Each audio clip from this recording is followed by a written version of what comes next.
Hola, Dios le bendiga, mis amigos, mis hermanos en Cristo, cada día de sus vidas, y bienvenidos a este nuevo episodio de las Buenas Nuevas.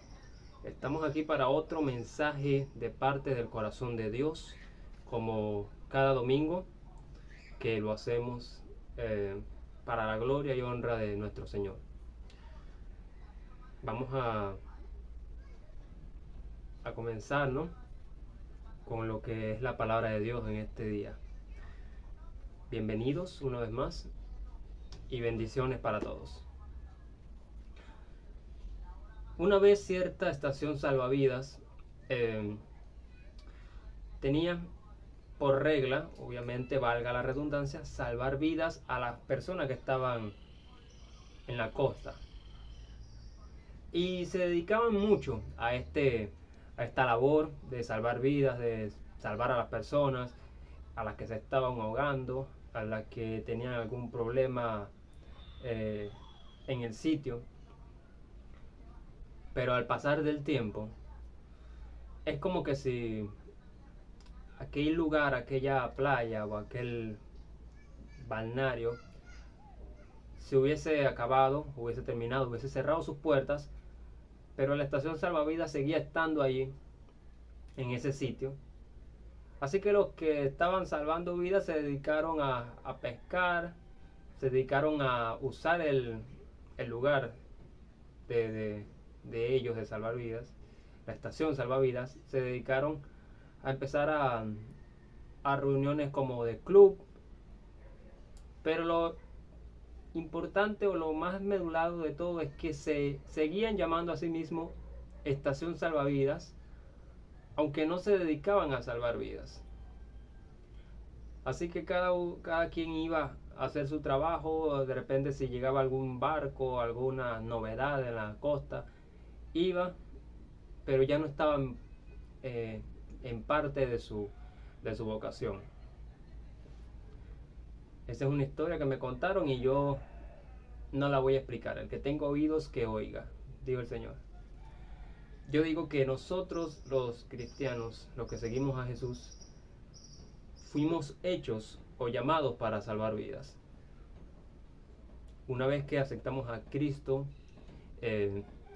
si bien nos han salvado la vida a nosotros primero, acerca de alcoholismo, de drogadicción, de alguna cosa del mundo, cuando nosotros empezamos a crecer en el Evangelio, ese sentimiento, ese sentir, ese latir de salvar vidas empieza a crecer automáticamente en nosotros, poco a poco.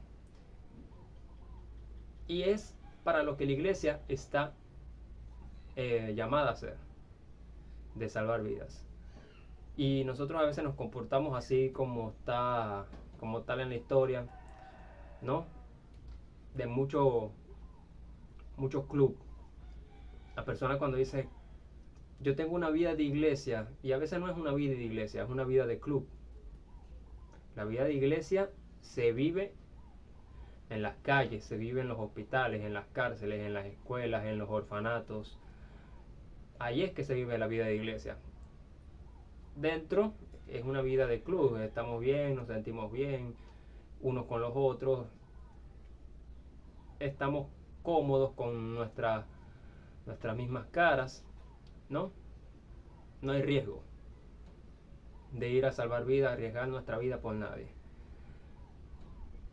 Pablo dijo en Romanos 15:7, acéptense, lo mínimo, acéptense O otra versión dice, recíbanse, recibíos, acéptense los unos a los otros. Y cuando nosotros aceptamos a todo el mundo, eso no quiere decir que aprobemos necesariamente el pecado que esa persona esté cometiendo, que es la confusión que la gente tiene dentro de las iglesias. No, bueno, ¿cómo vamos a aceptar a ese mala conducta, a ese homosexual, a esa lesbiana? ¿No? Pero no es aprobar, es aceptar.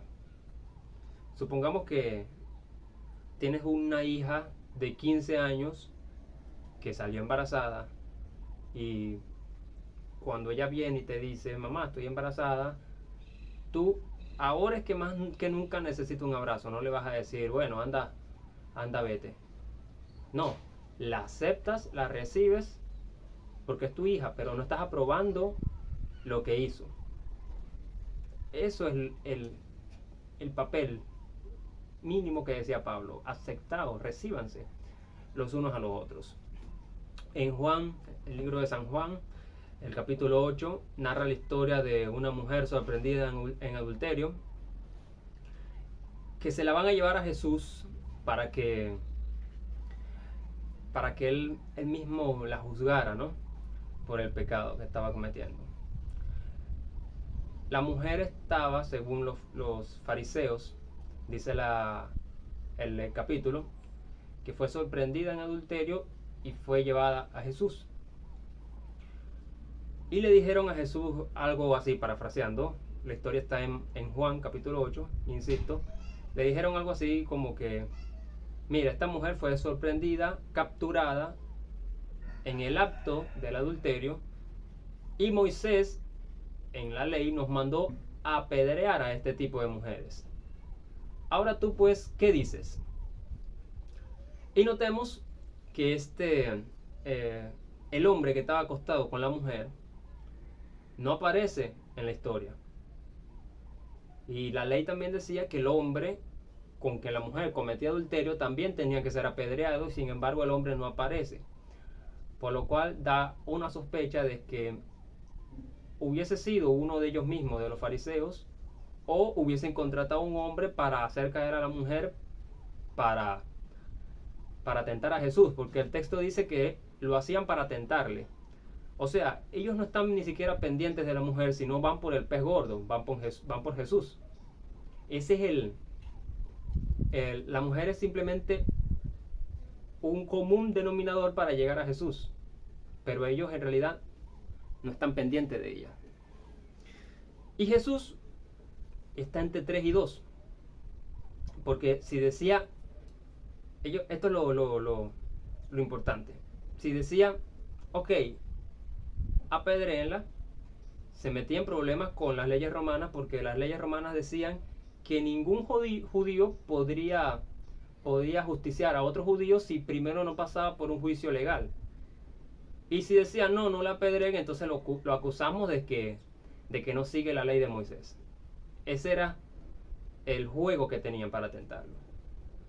Maestro, dice las escrituras que llegaron, diciéndole, maestro, como aquellos que dicen, pastor, con todo respeto, pero me parece que su iglesia es esto y esto. Dios le bendiga. ¿Ves? O sea, es como que maestro y Dios le bendiga, pastor, Dios le bendiga. Bueno, algo así. Llegaron ellos diciendo, maestro, esta mujer fue sorprendida en el mismo acto del adulterio. Y Moisés en su ley nos ha mandado a apedrear a estas mujeres. Así que tú, ¿qué dices? Y en ese momento la gente que estaba alrededor, los fariseos y la gente, empezó a agarrar cada uno una piedra para apedrear a la mujer, esperando nada más la respuesta de Jesús. Pero antes de seguir con la historia, vamos a centrarnos. Voy a ser por un momento el abogado del diablo. ¿Cómo voy a querer que me quieran con estas cosas que digo? Pero bueno, vamos a tratar de entender a la gente, porque ok, si nos concentramos en los fariseos, podemos entenderlo hasta cierto punto, pero la gente, en esa multitud había niños, había ancianos, que estaban desesperados por apedrear a esta mujer, sin ni siquiera conocerla, sin ni siquiera saber cuál era la historia verdadera, y sin ni siquiera la mujer infundir en su historia propia. O sea, no le estaba haciendo nada a su familia, a su mamá, a su hermana, a su hermano. O sea, no estaba destruyendo ningún matrimonio acerca de ellos, me imagino yo. Había gente que no la conocía. Y sin embargo, la gente tenía una piedra para apedrearla, nada más estaban esperando la respuesta de Jesús para empezar. Pero yo tengo que hacerte una pregunta que yo me he hecho a lo largo de mi vida cristiana, y es: ¿tuviste alguna vez una piedra en la mano? Voy a avanzar y van a ver que a lo mejor hasta tienen una en la mano ahora mismo.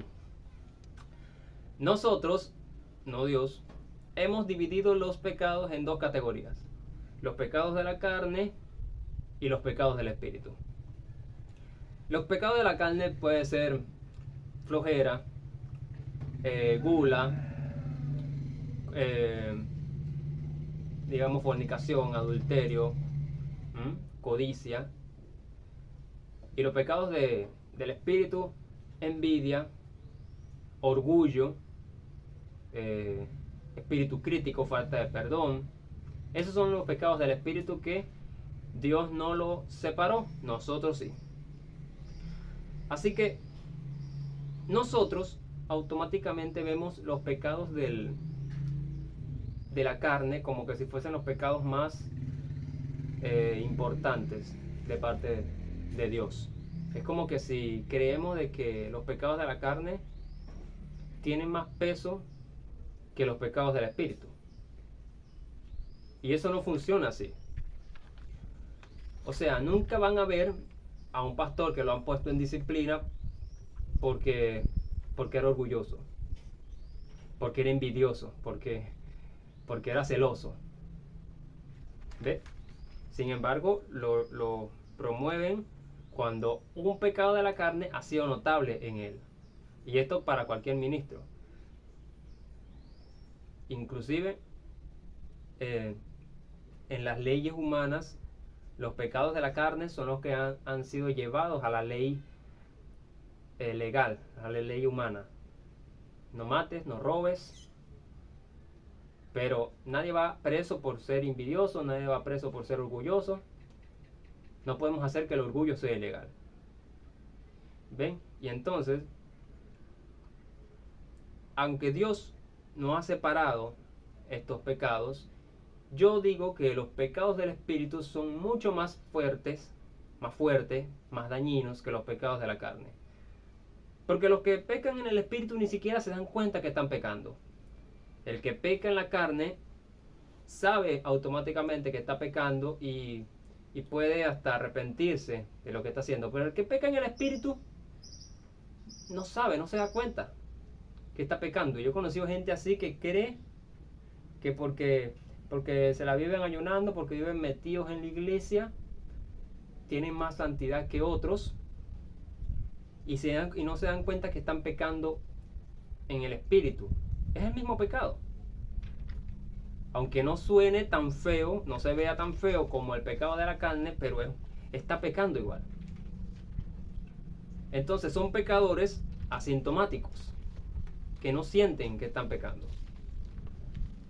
Esto no sucede así tan bruscamente, ¿no? Tan notablemente. Pero funciona más o menos así. Una pareja que se separa en la iglesia, que se divorcia, tienen años de casados, 20 años de casados, se divorcian porque se llevan como perros y gatos. Las hermanas de la iglesia no van a decir, uy, no, el diablo se metió, se ensañó con ese matrimonio delante de la gente. ¿Sabe lo que van a decir delante de la gente? Bueno, yo sabía que no eran el uno para el otro. Ella se veía que lo trataba como un gusano, o él se veía que no la valoraba. Y así empiezan poquito a poco. Si una de las hermanas, vuelvo con el ejemplo, tiene una niña que ha salido embarazada menor de edad, bueno, eso a lo mejor es porque no oraba tanto, Eso a lo mejor es porque no ponía en manos de su familia a Dios. O sea, son piedras pulidas, pero matan igual, lastiman igual, matan igual, hieren igual. Así que nosotros cuando estamos en nuestra congregación o ya con nuestra influencia de cristiano evangélico, más evangélico que cristiano, tenemos la tentación y la acción de siempre recoger una piedra. Cuando vamos para la iglesia, agarramos la Biblia, agarramos la llave del carro, la llave de la casa y la piedra.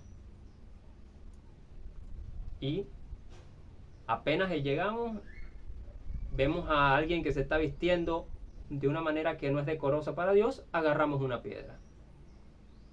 Si vemos a un hermano que se pintó el pelo, agarramos una piedra. Si vemos que en la prédica el hermano que predicó dijo algo que no nos simpatizó mucho, agarramos otra piedra. Y así vamos, agarrando piedra. Yo era un agarrador de piedras profesional. Yo sé lo que es eso de estar juzgando, de estar criticando, porque yo vengo de una iglesia pentecostés, de esas que son rajatablas, hablando venezolanamente. Y yo me gozaba cuando veía videos en internet o en CDs. Los que tienen 18 años no saben de qué estoy hablando. CDs donde venían pastores, hombres, diciendo estos son falsos profetas, y hablaban de Marcos Witt, hablaban de Alex Campos, hablaban de Cas Luna, hablaban de Maldonado, hablaban del otro, y yo me gozaba. Yo decía, estos son unos falsos profetas, falsos adoradores, y él mismo agarraba una piedra, me contaminaba. Por eso uno no puede llenarse de todo tipo de doctrina en las redes sociales, porque te contaminan. Ustedes saben que yo siempre hablo acerca de las personas que miran todo tipo de video religioso cuando es de predicación, porque cada quien tiene su manera de ver las cosas. Entonces uno te dice esto y el otro te dice otro. Por eso es que hay tantos debates y tantas doctrinas. Entonces la misma persona que está viendo la cuestión, están hablando del diezmo, otro te dice que sí es bueno darlo, el otro te dice que no es bueno darlo, y ambos tienen una referencia bíblica buena, o sea, una referencia bíblica. Entonces, ¿a cuál creerle? Y eso crea una distracción en tu mente, en tu alma, acerca de tus convicciones. Así que yo me gozaba mucho cuando veía a estos predicadores que comían santos y defecan diablos, hablar mal de otros, o hablar mal de un músico, hablar mal de un testimonio de un ministro, porque yo decía, no, yo tengo la sana doctrina, tengo que cuidarme. Y eso ha sido uno de los engaños más vendidos de la iglesia evangélica.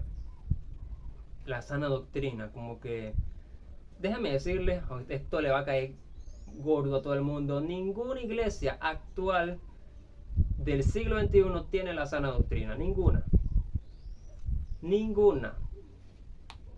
Ni la más conservadora que te puedas imaginar, hasta la más liberal que puedas imaginar, ninguna tiene la sana doctrina, ninguna iglesia cumple con las expectativas que Jesús quería que tuviese una iglesia.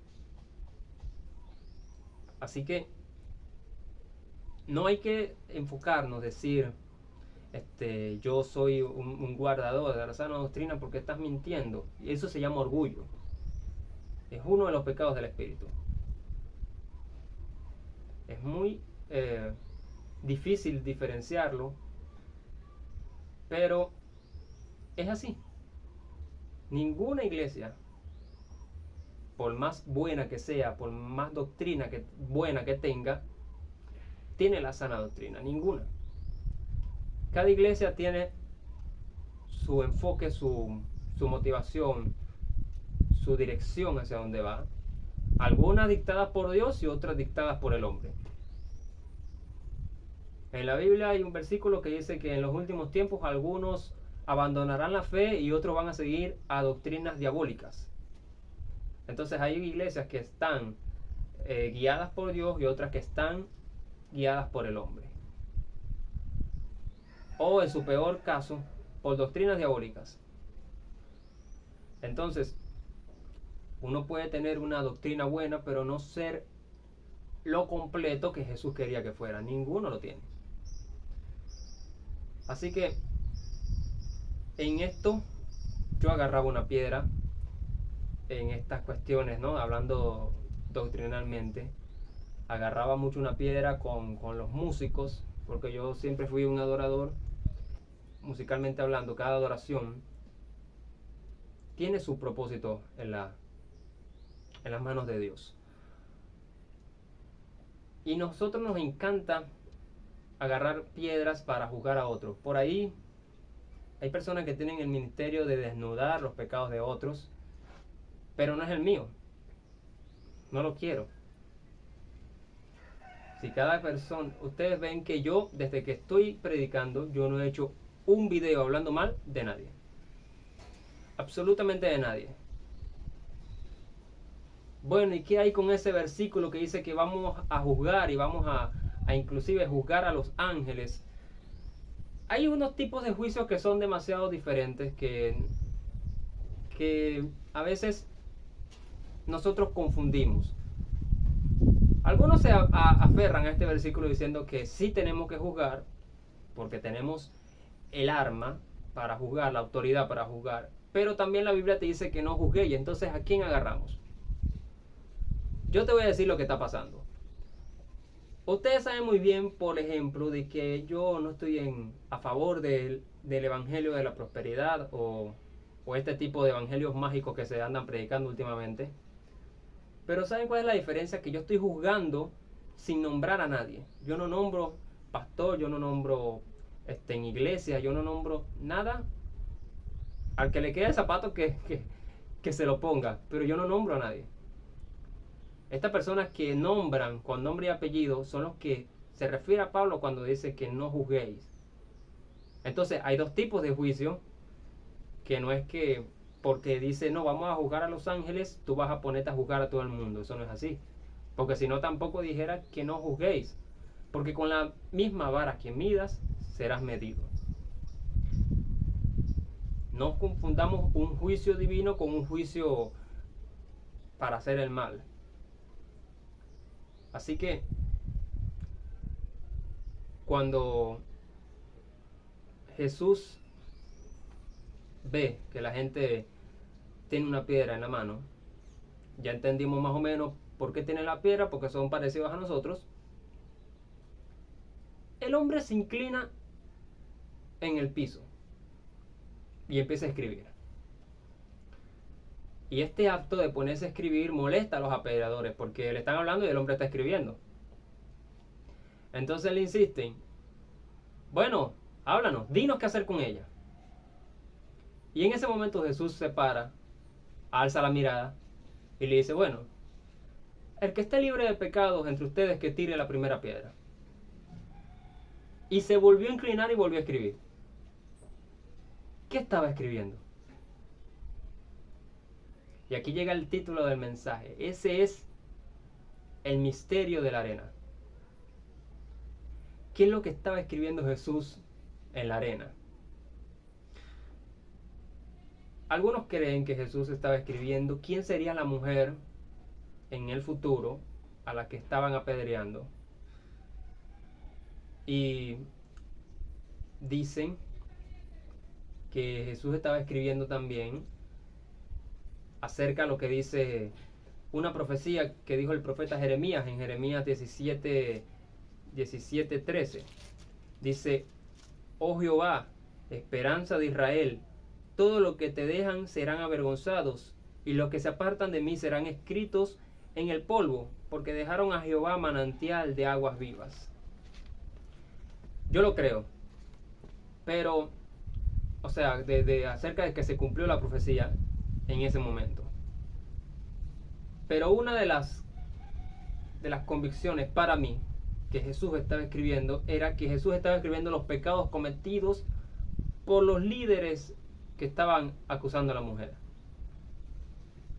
Empezó a escribir, por ejemplo, alguien aquí, que aún no diré quién es, se quedó mirando por la ventana mientras tenían sexo más tiempo del necesario para reunir evidencias. Y así empezó a escribir los pecados de todos. Oye, allá tenemos un levita adorador con una piedrota en la mano, que cuando pasa horas en su habitación se la pasa consumiendo porno.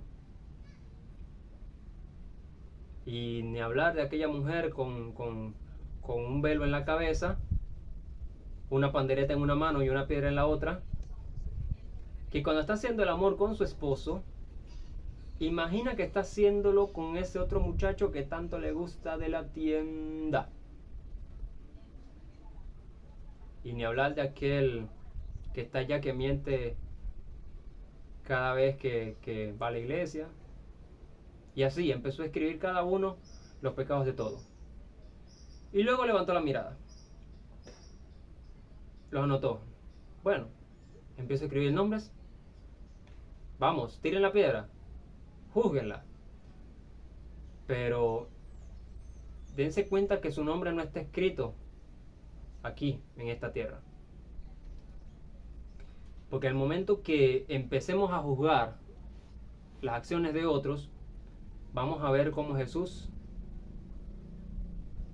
escribe nuestros pecados en la arena pública para que todo el mundo los vea. Cuando nosotros empezamos a juzgar a otras personas, nuestros propios pecados empiezan a ser vistos. Dios ata los cables de una manera magistral para que nuestros pecados sean expuestos a la luz pública y seamos avergonzados, como dice la profecía de Jeremías, porque nos hemos apartado de él.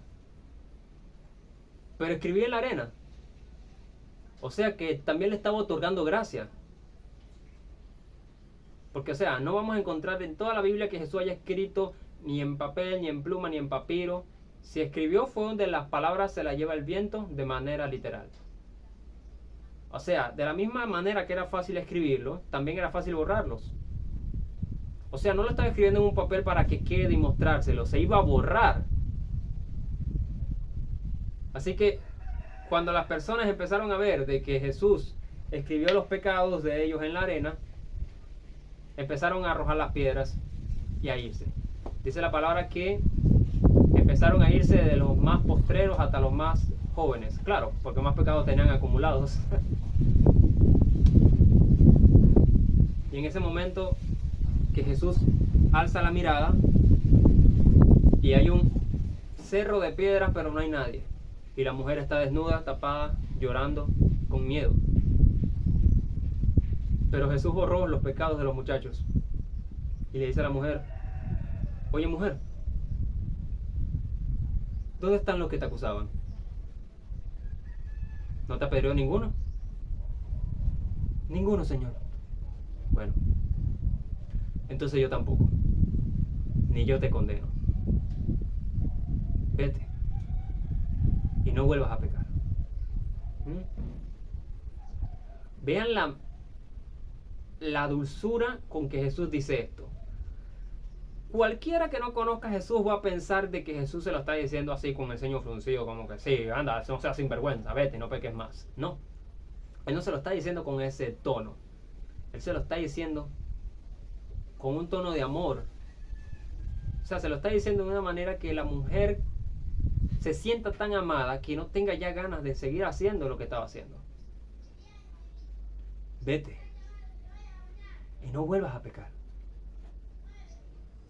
Y esa convicción se queda en ella para no volver a hacer lo que estaba haciendo, porque sabía que el único que tenía el poder para juzgarla no lo hizo, sino que la trató con amor. Eso es gracia y verdad. La verdad sin la gracia es legalismo. Y Jesús supo hacer gracia y verdad. La verdad pero llena de gracia. Así que para terminar,